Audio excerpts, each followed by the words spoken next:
Ֆիզիկային և մարդկությանը հուզող հավերժական հարցը արդյոք հնարավոր է ստեղծել հավերժական շարժիչ։ Պատասխանը այսօր տվել է Հայ գյուտարարը, նա պնդում է, որ ինքը ստեղծել է հավերժական շարժիչ, ավելի ճիշտ այդ սկզբունքով աշխատող մեխանիզմ։ Դրա ասելով, քամու էլեկտրակայանները կարող են ատոմակայաններից հզոր լինել։ Մթնոլորտային ճնշման հիման վրա կարելի է ստանալ էներգիա և տաք ջուր։ Գյուտարարի կարծիքով իր հայտնագործությունը կարող է մարդկությանը տալ էկոլոգիապես մաքուր էներգիա։ Հերիկ Մխիթարյանը հաշվարկել է, որ առանց էներգիա ծախսելու, օգտագործելով միայն մթնոլորտի ճնշման էներգիան, կարելի է սառն օդով ապահովել շոգ երկրները և տաք ջրով ողջ երկրագնդի մարդկությանը։ Նա պնդում է, որ հավերժական շարժիչ հնարավոր է պատրաստել և դրա հեղինակը ինքն է։ Կանաչների միության նախագահ Հակոբ Սանասարյանն էլ հավելել է, որ թեև հնարավոր չէ իրականում դասական իմաստով հավերժ աշխատող շարժիչ պատրաստել, սակայն Հայ գյուտարարի սարքավորումները կարող են աշխատել այդ սկզբունքով։ Գիտությունը կամ մարդկությունը իմ, ասենք, գիտելիքներով, իմացածով գտնում է, որ հավերժական շարժիչ բացարձակ իմաստով անհնար է։ Բայց որ սա կարելի է օգտագործել, թող չկոչվի հավերժական շարժիչ, ներողություն։ Հենց հիմա 240 միլիոն դոլարով իտալացիները մեր մոտ քամու էլեկտրակայան են սարքում։ Ես, եթե հնարավորություն ստեղծեն 4 հատ սարքեմ, դրանց բոլոր էներգիան կտա, բայց 240 միլիոնի տեղ 40 միլիոն էլ չեմ օգտագործի։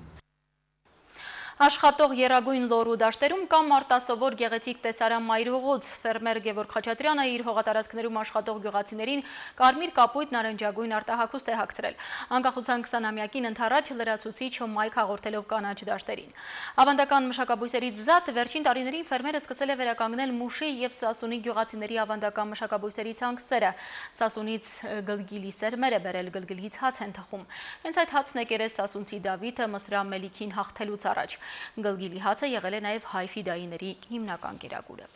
Գևորգ Խաչատրյանը ֆերմեր է, արդեն 15 տարի զբաղվում է հողագործությամբ։ Երկար է մտածել, թե ինչպես նշանավորի անկախության 20-ամյակը և գտել է ելքը։ Հունիսի 15-ին ազգային ինքնության օրը հողագործ բանվորները մշակվող դաշտերը երանգավորեցին հայկական եռագույնի գույներով ու որոշեցին, այդպես էլ կաշխատեն մինչև տարեվերջ։ Կարմիրը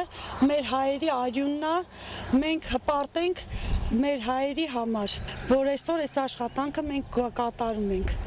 Իմ կապույտ գույնը նշանակում է երկնային խաղաղությունը, թող միշտ խաղաղ լինի։ Ծիրանագույնը ժողովրդի աշխատասիրությունն է, աշխատում ենք մեր մարդու նման, շատ համերաշխ եւ շատ ջանասիրաբար աշխատում ենք եւ հպարտ ենք, որ կրում ենք այս համազգեստը։ Հետաքրքիր տեսարանի նկատմամբ անտարբեր չեն մնում անցորդները, հատկապես զբոսաշրջիկները կանգնում և լուսանկարվում են աշխատող եռագույնի ֆոնին։ Մեր պապերի երկրում Արևմտյան Հայաստանում եղեռնիզով գնացին ոչ միայն մարդիկ։ Ոչնչացվեց հազարամյակի ընթացքում մեր նախնիների ստեղծած մշակույթը, այդ թվում նյութական մշակույթը, գյուղատնտեսական հնամյա ավանդույթներն, ասում է Գևորգը, ում պապերը խնուսից են։ Արևմտյան Հայաստանի տարածքից բերել են քռիկ ցորեն Մշո դաշտից, Սասունից գլգիլ ենք բերել, որը ցանել ենք, շատ լավ իմաստում է այս տարածքում, ուզում ենք գլգիլը բազմացնենք, գլգիլի հացը երկար կյանք ունի։ 40 հեկտարի վրա ցանքսեր է կատարել Մեծ Պառնի և Խնկոյան գյուղերի չմշակվող հողերում։ Մեծ ակնկալիքներ ունի, հատկապես գլգիլի մշակությունից, որը նվազ խնամք է պահանջում։ Այդ գլգիլի հացն էր, որ Սասունցի Դավիթ կերավ ու գնաց Մսրա Մելիքին 2 կես արեց։ Ինձ թվում է այս պայմաններով շատ ուժեղ բեր կտա, մենք բազմացնենք։ Եթե Դավթին օգնեց հաղթել Մսրա Մելիքին, ապա կօգնի նաև հայ զինվորին։ Գևորգը մտադիր է գլգիլի հաց առաջարկել Պաշտպանության նախարարությանը, քանի որ էպոսը էպոս, բայց գիտնականներն ապացուցում են, որ գլգիլի մեջ պարունակվող վիտամիններն ու քիմիական միացություններն ամրացնում են մարդու օրգանիզմը։ Քարանձավներում 100 տարվա գլգիլի չփչացած հաց են գտել։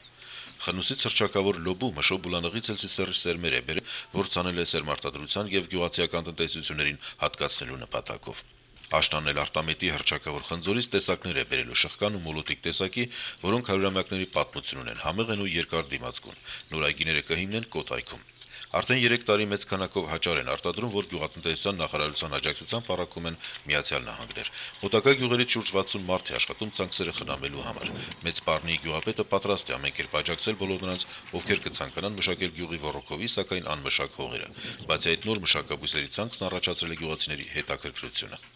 Այդ կողքից փորձարարական նպատակով թեկուզ եւ ցանկատարված ցանքսերից երևում է, որ կարելի այլ կուլտուրաներ մշակել, որոնք պատրաստ հարմարում են մեր բնակլիմական պայմաններին։ Հրաչյա Պապինյան, Լիլիթ Յոլչյան, Հայլուր։ Հարային հեռուստաընկերությունը ներկայացնում է մանկական Եվրատեսիլ Երևան 2011 մրցույթի պաշտոնական տարբերանշանը և նշանաբանը Reach for the Top հասիր բարձունքին։ Տարբերանշանը մշակվել է Հարային հեռուստաընկերության ստեղծագործական թիմի Անտոն Բարանովի և Եվրոպական հեռարձակողների միության համատեղ աշխատանքի արդյունքում։ Եվ վերջում Չինաստանի Նինբո քաղաքում շարունակվող շախմատի աշխարհի թիմային առաջնությունում Հայաստանի հավաքական այսօր ոչ ոքի 2-2 է խաղացել Ռուսաստանի ընտրանու հետ։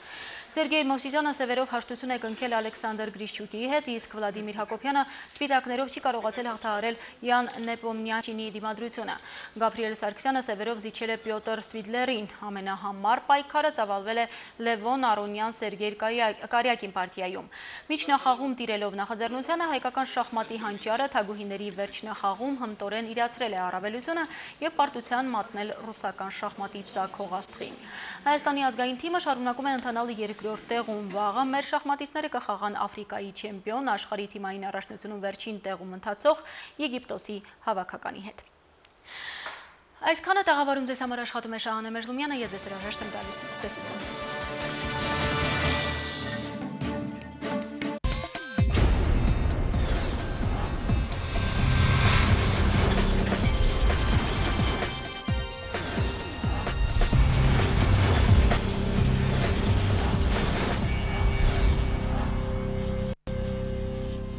Բարի երեկո։ Քաղաքականությունը մանավանդ դրա մեծ տեսակը, այն մեկը, որտեղ խաղերը պետությունների միջև են, երբեք էլ առանձնապես մաքրությամբ չի փայլել մեղմ ասած։ Նպատակին հասնելու համար բոլոր միջոցներն են ընդունելի, հայտնի խոսքն այս դեպքում առավել քան տեղին է։ Օրինակ, երբ արևմուտքին պետք էր Իրաք մտնել, բայց չկար համապատասխան հիմնավորումը, կոպիտ ասած այն պատրվակը, որը միջին վիճակագրական քաղաքացուն կհամոզեր, որ պատերազմը Իրաքի դեմ արդարացի է, պատերազմը մոգոնվեց, մասնավորապես ի հայտ եկավ ամերիկյան և բրիտանական հատուկ ծառայությունների կողմից պատրաստված ակնհայտ կեղծ զեկույցն այն մասին, թե Իրաքում զանգվածային ոչնչացման զենք կա։ Հրաշալի տարբերակ էր մանավանդ, երբ այն համեմում էր ռեպորտաժներով այն մասին, թե ինչպես է Սադդամը օր առաջ երազում վերջ տալ Միացյալ Նահանգներին։ Արդյունքն առավել քան ցանկալի էր լինում։ Միջին վիճակագրական ամերիկացին միանգամից մտածում էր իր ընտանիքի անվտանգության մասին, սարսափում Սադդամի զանգվածային ոչնչացման զենքից, պատկերացնում ատոմային ռումբի պայթյունի սունկը սեփական Բոստանում եւ միանգամից ասում. Ճիշտ է, տղերք, խփեք Սադդամին, նա վտանգավոր զենք ունի եւ սպառնում է մեզ, հետեւաբար օքեյ պատերազմին։ Ես նրան չէի սպանի։ Եթե նա չասեր, որ գրպանում ատոմային ռումբ ունի։ Հետագայում իհարկե պարզվեց, որ ոչ մի նման զենք Իրաքում չկար եւ չէր էլ եղել, եւ որ այդ պնդումները տարական կեղծիք էին։ Բայց դա արդեն կարևոր չէր, քանի որ խնդիրը լուծված էր։ Ամերիկյան հասարակությունը տվել էր պատերազմի հավանությունը, կոնգրեսն էլ տվել էր այդ պատերազմը ֆինանսավորելու հավանությունը, հետեւաբար դաբրոն կար, գումարն էլ հետը, իսկ մնացածն արդեն քնարական զեղումների ժանրից էին։ Բայց նույնիսկ այս պարագայում, որքան էլ պատերազմ սկսելու պատրվակը հիմնված լիներ կեղծիքի վրա, այդուհանդերձ այդ կեղծիքի մեջ միգուցե պարադոքսալ հնչի, բայց եւ բարոյականության որոշակի նշումներ կային։ Ասածը շատ ավելի պարզ կդառնա վերջին օրերին ադրբեջանական իշխանությունների կողմից թմկարվող մի սկանդալի ֆոնին։ Ադրբեջանի Ալիբեյլի գյուղում հուլիսի 14-ին ողբերգական դեպք էր գրանցվել։ Առայժմ այդպես ձևակերպենք։ 13 տարեկան մի աղջնակ գետում փափուկ խաղալիք էր գտել, վերցրել էր այն, տարել տուն, խաղացել, ինչի ընթացքում խաղալիքը պայթել էր, սպանելով աղջնակին, վնասվածքներ էր ստացել նաև երեխայի մայրը։ Հետագայում պարզվել էր, որ խաղալիքի մեջ պայթուցիկ է տեղադրված եղել։ Ադրբեջանական կողմը նույն օրը բնականաբար առանց որևէ հետաքննություն անցկացնելու պաշտոնապես հայտարարեց, թե դա ահաբեկություն էր կազմակերպված հայերի կողմից։ Նշեմ, որ Ալիբեյլի գյուղը սահմանային է Հայաստանի հետ, հետևաբար ադրբեջանական հաշվարկը շատ պարզ էր։ Խաղալիքը գետով վերևից Հայաստանի տարածքից է եկել, բնականաբար հայերն են դա արել, այսպես ասենք ուղարկել։ Իսկ քանի որ խաղալիքի մեջ պայթուցիկ է եղել, բնականաբար այդ խաղալիքի ուղարկումը ահաբեկչական գործողություն է։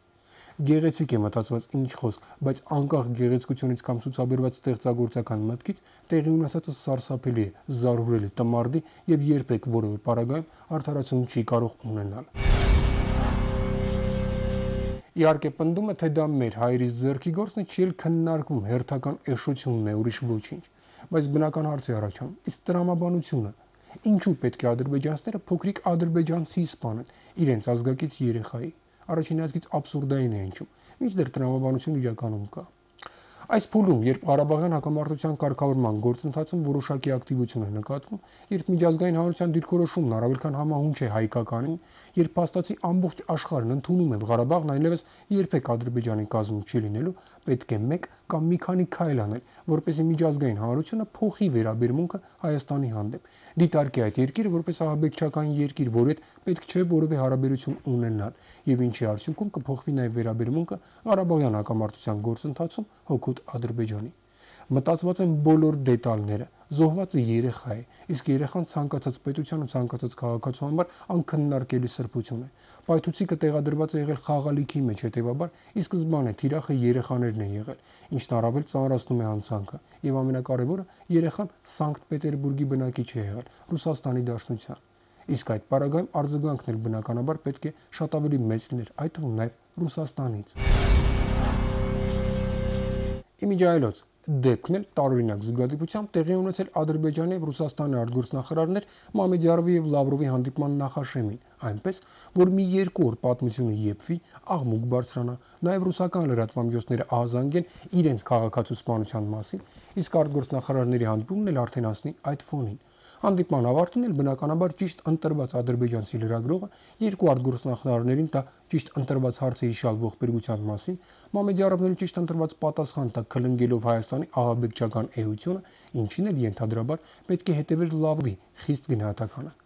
Ամեն ինչ հենց այդպես էլ կգնար, եթե Լավրովը սցենարային շեղում թույլ չտար եւ ոչ թե խիստ տոնով խոսեր տեղի ունեցածի մասին եւ քննադատեր Հայաստանին, այլ ընդամենը ասեր, որ մինչեւ մեղադրանքների ներկայացնելը պետք է քննություն տանել, այսպես ասենք, հասկացնելով ադրբեջանցիներին, որ տղերք մեզ բանջարաբոստանային կուլտուրայի տեղ մի դրեք, մենք լավ էլ հասկանում ենք ինչն ինչոց է, ավելորդ խաղեր մի տվեք, ովով, բայց Լավրովը հաստատ գիտե, որ հայերը նման բանի ուղղակի ընդունակ չեն, իսկ ադրբեջանցիների մուտիլովկաներ անելու, ինտրիգներ հյուսելու, մարդկանց հետևում դավեր նյութելու եւ այլնի մասին բոլորը գիտեն, այդ թվում նաեւ հայերին շատ մոտիկից ճանաչող Լավրովը։ Բայց այս դեպքում ադրբեջանցիները գերազանցեցին իրենց փաստացի քաղաքական կասկածելի դիվիդենդներ հավաքելու համար, ձեռք բարձրացնելով փոքրիկ աղջնակի կյանքի վրա։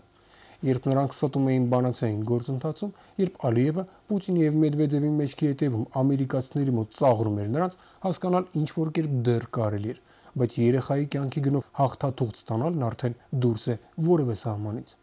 Առողջ եղեք։